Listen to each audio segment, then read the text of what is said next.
இங்கே இவ்வளோ நேரம் காலையிலேருந்து நிறைய விஷயங்கள் நடந்துகிட்டே இருக்குது. ரொம்ப அருமையான பெரியோர்கள்லாம் வந்து அவங்களுடைய இன்சைட்ஸ் எல்லாம் கொடுத்துட்ருக்காங்க. We are very blessed to have very fortunate peoples who are very experienced in their fields, but they took time and came here just for us and give the knowledge of what can we do better.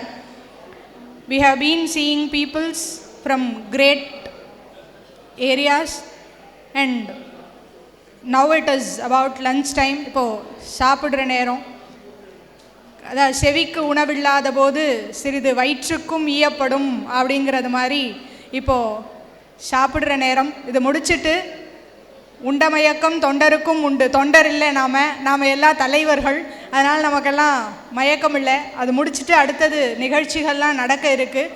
நிகழ்ச்சிகள்லாம் நடந்து 4:30 மணிக்கு சரியாக சுவாமியுடைய திருக்கல்யாணம் நடக்க இருக்கிறது.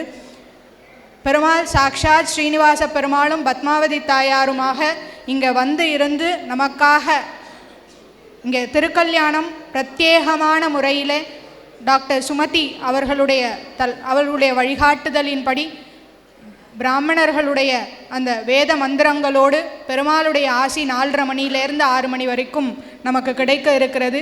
அதனால் இப்போது கொஞ்சம் அறிவுக்கு, அடுத்தது கொஞ்சம் ஆத்மாவிற்கு. இப்போ வந்தது காலையிலேருந்து அறிவுக்கு, அடுத்தது அறிவு மட்டும் இருந்தால் பத்தாது, அறிவிலேருந்து ஆத்மாவுக்கு போகணும். அப்போ அறிவிலேருந்து ஆத்மாவுக்கு போகணும்னா அது பெருமாள் வந்தால் தான். அப்போ 4:30லேருந்து 6 மணி வரைக்கும் சுவாமியுடைய திருக்கல்யாணம் நடக்க இருக்கிறது. அதனால் எல்லாரும் அதில் கலந்து கொள்ள வேண்டுமாய் பிரார்த்தித்துக் கொள்கிறோம்.